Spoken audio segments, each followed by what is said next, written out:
Hello, backpackers. This is Juan from Juan Backpacks, and I'm here today to talk to you about my new gear for 2026.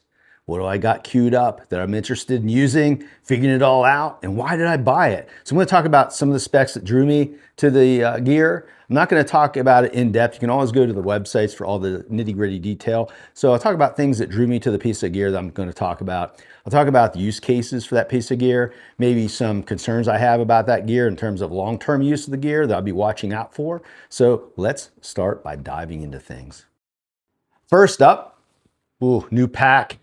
No, not another new pack. I thought it was done by new packs, but I wanted something that I could use and was a little bit lower volume because I'm getting my gear dialed into the point where at least in late spring, summer, early fall here in the Northeast, in Pennsylvania, in the Northeast of the United States, I feel like I can comfortably get away with very light carries and very light loadouts. And so I bought a new pack, and this new pack ended up being the Zpacks Nero 38 liter pack. And you can see it here, testing it out a little bit, trying the bear can on it. This pack, number one thing that really drew me to it was the 38 liters, so it's smaller. I don't know that I can personally go any smaller than this, 38 liters. So I think that was right in like the sweet spot. I'm really comfortable around 40 liters. I liked it because the shoulder straps seem like they'd be very comfortable, and they are. It also has interchangeable shoulder straps. So if I want to put some running vest style shoulder straps on here, I can. I've got a fast pack, and I actually love those pockets that are available on that particular pack. But I really wanted to get one with the standard straps on it to get started with.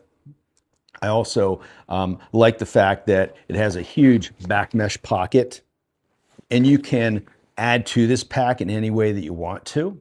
And so what I did is I ordered this little pocket for my phone, basically, and little snacks maybe and so forth. I also ordered an extra strap for it, the dual strap for the bear can. I'm going to get rid of that because it's making me a little nervous up on top of it. It's my BV 500 empty. I also like the size of the mesh back here. That definitely drew me to the pack. And honestly, the fact that it's made for a max, I think around 20 pounds. And I think that'll fit the gear needs I have. I've done some test loadouts with this, and I'm around 8 pounds or something like that with my, what I would call late spring, summer, early fall gear list. So it's working out really well in terms of my test loadouts. I also like the fact that it has a pull-out, back pad here. Again, this is a frameless pack by Zpacks. It does not have a frame in it. And having this little back pad, I don't think it really is going to help sweating that much, to be honest with you.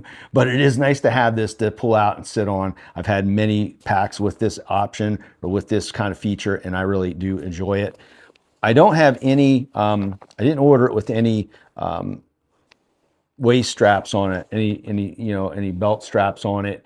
Honestly, with a frameless pack, the amount of load transfer you get is pretty minimal, and so I'm not really interested in that. And quite honestly, most of my packs that have belts and pockets in them, I actually don't use those pockets very often, unless I'm really on a long food carry, I'm going to be out there like 8 to 10 days in a row. And then, maybe I put some gear into those pockets, but it's no big deal for me not having that storage because my loadout is pretty minimal. I like the fact that it's got water carrying capacity on the sides here, water bottles. I actually put my Whisper tent in here, or shelter in here on one side, and then on this side, water bottle. And so it works out really well. I did buy the split strap for it. And so that has worked out really well for me. So I'm really looking forward to getting this on the trail. Again, why did I buy this pack? Well, number one, I wanted to get more minimal and get my load out under 10 pounds because I think I've got the gear to do it now, which I do. I wanted to not have a pack with a belt on it because Again, if I'm doing heavy food carries and the pack works really well and transfers weight well, I would do that. I wanted to have flexibility in the pack like this does. It's kind of modular, so I can add straps, take the straps off, put on different straps, add a hip belt if I want to on this pack. So it really gives me some other options to add to it. This pack is around $250. The way, not the way it sits here because I bought the straps in the pocket. It's about 11 point something ounces, so it's under 12 ounces. And that, again, is something I was going for, a pack that was definitely under 16 ounces, and this fit the bill as well. I just really like everything about this pack so far. I've had some test loadouts in it. It feels really comfortable. The straps are extremely comfortable. The way that Zpacks designs their straps with this S in it seems really comfortable to me, and I don't think I'm going to have any major issues with the pack. Concerns, I am going to be carrying a bear can on top of this in the Sierra. If this is the pack I end up going with, I think right now I'm going to. I'm planning to go to the Sierra in July and do like about a 4 or 5 day trip, which is pretty short for me out there. I usually do longer trips than that.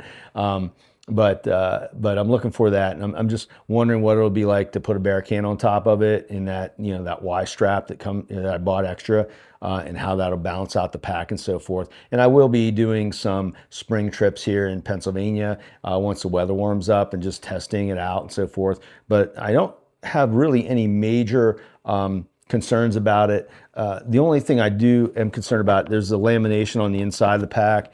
And I don't necessarily care for that lamination because I've had things that have that, have this kind of X-Pack and whatever the material this is made out of. I think this is Ultra 100X. Yeah, Ultra 100X. But I've had things delaminate, not from Zpacks, right? And it wasn't like a pack. It was some other things that I bought. And I'm just a little concerned about that because of my experience. So we'll see how it goes. Again, just the side concern. So that's my pack that I'm trying in 2026. Let's move on to the next item. All right, backpackers. My next item is one that I thought I would never buy. I love the Nylaflume pack liners, and I've always been like, why would I want anything else? It's extremely light. It's a couple ounces, a little bit over 2 ounces. It works for me. It's been working for years on many hundreds and hundreds of miles. And so I really haven't felt the need to use dry bags and things like that. I have a lot of experience kayaking, and I've used dry bags extensively in kayaking, kayak fishing, whitewater kayaking to keep gear dry. So I'm very familiar with dry bags, how they function. But Zenbivy came out with something that really piqued my interest because of my experience with dry bags in the past, in my whitewater kayaking and my kayaking experience. And that was their pack liner that has a release valve on it where you can roll it up and basically push the air. You can hear that, push the air out of it. That's really the primary reason why I went to this. Now this Zenbivy I have is a medium. I think it's 21 liters. And so that's more than enough for like a summer loadout for me. I've even stuffed my winter loadout into here. So it's more than enough room for my normal summer, spring, fall loadouts. And so I don't think I'll have any problems with the room, but it is a specific pack liner. So it's made to fit the volume of your pack. It comes in at 3.2 ounces for this medium. And honestly, if you look at it compared to a Nylaflume bag, you're talking about a difference of maybe an ounce or a little bit over an ounce. And I think the win that I get here, one of the reasons I wanted this is because a lot of times with the Nylaflume bag, it is hard to push out all the air and keep it out, and it creates volume, which then makes it hard for me to get my long food carries in. That's the thing. In the summer, my gear fits in here, but sometimes I'm doing these really long, like 8-9 day food carries, which I've done numerous times. And if you can't compress your gear down, it gets hard to do that. Or when I'm trying to fit, like say in my 60-liter pack, BV 500 in there with my gear, I know that it will fit, but I just can't compress it enough. And so this will allow me to put the gear in there, compress it down to the absolute minimum that I can, and have it inside my pack, not using up as much room because all the gear will then compress. And so that's why I went to the Zenbivy pack liner specifically. It is waterproof. It has welded seams, that air release valve on it. And I am really looking forward to getting this out and using this. I'll definitely be using it for some of my winter backpacking. Again, this is all new territory because I've never really felt the need to transition to dry bags. I don't even use individual dry bags in my backpacking gear. I just throw everything in an Ilofoon bag that can't get wet. So this is all new territory for me in 2026, and we'll see how it goes. All right, let's move on to the next item, see what it is. All right, backpackers, next item on the list, piece of clothing. The Outdoor Vitals Vantage, what is it called? The Vantage Alpine Down Jacket. This Vantage Alpine Down Jacket is made for really cold weather, high altitudes. I got it mainly for use in winter backpacking here in Pennsylvania. I don't know that I would take it during the summer, even into the high alpine. I have another hoodless down jacket, but I believe that in the winter, in the colder months, maybe late fall, very early spring, this thing is going to come in handy. It is pretty incredible. I've been just wearing it around town, and we've had weather down in the double digits, like 12 degrees here in Pennsylvania lately, and I've been able to get it out there, and it's definitely keeping me warm with just a very minimal, mid layer on. And so you can see it's got a really nice shaped hood, like a lot of the Outdoor Vitals gear. When you zip it up, it really closes down here. It's got some bungees around the waist so you can tighten it down. It's an athletic fit, so it fits really nicely. It's pretty form fitting, so it is really nice. It uses the seamless welds, and so it doesn't have those kind of threading where you're going to lose heat from your insulation. And so it's been, again, very, very warm. It's really made me sweat outside, even when it's been cold, and just walking around a little bit. So I'm probably not going to hike in this thing. I can tell you that right now. But it seems like a great jacket. I brought it again into my kit because I really wanted a hooded, really warm, puffy for the wintertime, for maybe late fall or early spring. And this definitely, fits the bill. It packs down really small. You can pack it into a pocket if you want to. You can just stuff it in your gear bag, in your backpack if you want to. But again, it is very, very warm. It's 850 fill down. The pricing on this thing is about it's close to $300, like $275, I think, right now on the website. The medium weighs 15.2 ounces. And so really for a hooded, really a lot of down in this jacket, a ton of down in this jacket, the 15.2 ounces, if you're in the wintertime, is not bad at all. I mean, that's literally under a pound for something that's winter worthy. So you cannot beat that at all. So I'm all into that and all about it for this winter. The next piece of gear on my list, it's going to get interesting. It's another clothing item. Let's see what it is. All right, the next clothing item is also from Outdoor Vitals. Man, they are really doing a great job with their clothing systems. This is a Outdoor Vitals Pursuit Hybrid Fleece. It comes in at about $140 on their website right now. It is weighing in the medium, 9.4 ounces for a medium. And this is something I picked up when it first came out. Like, I pre-ordered it because, I've used some other mid layers, so to speak, or active layers in the wintertime. And I really wanted something that I could stay warm when it was really cold, but not sweat out, not sweat in it, because I have tried other things like very light hoodies and things like that, synthetic and so forth. And all of them, even in like down in the 30s, would really create a lot of sweat eventually when I'm going long distances and fast. and I tend to do that when I'm backpacking. And so I wanted something that was really made for actively moving and backpacking in that under 40-degree range.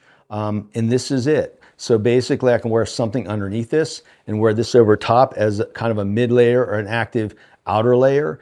And because of the way it has the heat mapping on it, you know, it will release heat while you're moving, but at the same time, keep the core of your body warm. You can see here the hood. Again, Outdoor Vitals hoods, I love them because they're very form-fitting around your face. You see how small this is. You can also dump heat just by pulling this down a little bit. This zipper is about 50% of the front. And so it goes way down. Again, you can dump tons of heat, and I've already used it to do that. It dumps heat through a panel in the belly here. So there's a different type of material here in the belly, and obviously that material is under the arms and under the underarm pit area as well, and that's gonna dump heat when you're actively moving. Again, this is made for active movement under 40 degrees. And then you have this solid shell around your core of your body. So it's here in the front, and it's also in the back as well. And so it's a solid kind of material over your core to hold in more heat around your core. And so I really feel like this thing is going to perform extremely well. I've actually used it on some running excursions in the winter, some trail running, and I really liked it a lot. And that was probably around the mid 30s, something like that. It's worked really well. The other thing I want to point out too is that it does have kind of this very like fluffy fleece inside. This is the inside liner, and it's everywhere where your body needs to stay warm in your core. It has this fleece inside liner. It has it in the hood as well, I think, if memory serves me. Oh, I'm on the wrong side of this. Yeah, it has it under in the hood, and so in your head, when you put that hood up, you've got this really soft fleece that really traps a lot of air in there. And so again, it's just one more way that this thing keeps you warm, where in the parts of your body that need to stay warm, and dumps heat in the parts of your body that you can afford to dump heat. Again, made for active movement under 40 degrees, basically winter backpacking. And then also the other thing that I'm really going to use it for is basically a mid layer, maybe under my puffy, is if it's extremely cold out, or I'm in camp and I've been hiking all day and just running out of calories, and you're having trouble keeping yourself warm while you're getting your meal ready, getting your calories up so you can get warmer, to put this on as a mid layer. So again, I'm looking forward to this. Again, it's the Outdoor Vitals Pursuit Hybrid Fleece. I think it's going to have a lot of uses. I think I said 9.4 ounces, $140 on their website. It is an incredible piece of gear. I've been around outdoor gear for my entire life, hunting outside in the wintertime, fly fishing in the wintertime. I mean, I'm an all year round outdoorsman, all temperatures. If it's single digits and I want to go fishing, I go fishing when it's single digits. And I've seen a lot of gear over the years, a lot of high end gear, and Outdoor Vitals has really knocked it out of the ballpark, I think, with this piece of gear. And I'm looking forward to getting it out there and really trying it out and seeing what it really does do. Again, I'm making that assumption because of my experience with other gear in the past and my experience in cold weather in the past. I don't think this thing is going to disappoint. So again, use cases, why I brought that gear into my gear kit. So let's get rid of it. Let's go on to the last piece of gear, right? Last piece of gear. Here we go. What's it going to be? Okay, we are at the last piece of gear I'm bringing into my kit in 2026. I'm kind of lying to you because there's a few other things, but they're just small things. This is the stuff I'm most interested in trying out. Let's bring this up here. You already saw this maybe in my review of the 2025 gear I like, but inside here is something new for me. And that is, I made a short video about this, but it's a alcohol stove. And this alcohol stove is a Toaks alcohol stove. I think it's their Siphon alcohol stove, and it comes in at about $35, and it comes in at less than an ounce. And then I also bought the windscreen / pot stand for it, which is a 4-piece windscreen pot stand, and it is meant for 2 purposes. So it's got 4 pieces to it. You basically throw it together. It's a little flexible, a little stiff too at the same time. Put it together. Oops, I was doing it the wrong way. I can't follow direction. One can't follow directions, rule number 1. So there we go, locking it in from the outside in, and then bending it around to get that last little piece. So you can put it together like this, and if you have a smaller pot, then obviously use it as a windscreen for this, and then you set your pot on top. If you have a smaller pot, you can pull this apart, take out one of the sections apparently, and you can put it together with just a few sections. I don't want to do it now because it seems like I'm going to bend it more, but you can apparently put it together with 3 sections only, okay? And that way it makes a pot stand that's a lot smaller for, you know, for smaller pots that you might want to sit on top of the stand. The reason that I brought it into my kit, again, we're talking about something that is just over 2 ounces total weight, a cook system. You know, obviously you got to bring, you know, your alcohol with you too to burn in the alcohol stove. But the reason I got this is because there are times when I do shorter trips, you know, when I'm here locally in my home area, like, you know, 1, 2, 3, maybe 4 days. So I'm out like 3 nights. I'm only cooking 1 meal a day. I don't cook breakfast. I don't cook lunch. I only hydrate food in the evening, every evening. I love hot food though in the evening, so I would never skip that. But I wanted something that I wouldn't have to carry a canister and extra fuel that I really truly don't need. I just carry the fuel that I think I'm going to need, maybe 1 extra day of fuel, something like that. And this siphon will boil water with 1 ounce of supposed to be able to boil 2 cups of water with 1 ounce of fuel, and I'll use heat to do that, or some other alcohol.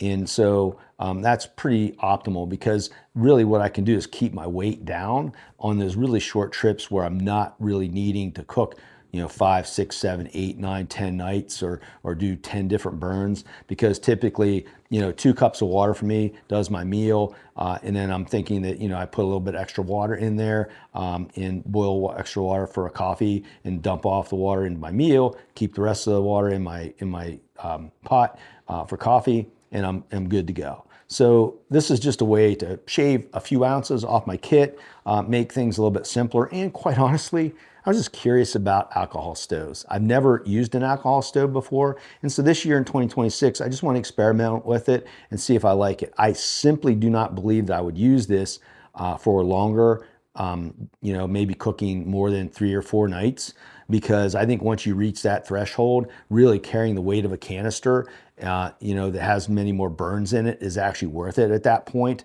as opposed to carrying the weight of this stuff and messing with a lot of alcohol. But, you know, at any rate, in short term, I think short trips, very, you know, overnights, 2 nights, 3 nights, I think an alcohol stove makes a lot of sense. And so I'm going to give it a shot in 2026. So that's my 2026 new gear that I'm bringing into my kit. I'm testing out. And we'll see how it goes. I'll come back, probably look at this video later in the year and do a review of each one of these items. So until next time, backpackers, get out there, do some backpacking, do some hiking, stop watching YouTube videos, unless they're mine, and watch them all from start to finish. Later, backpackers.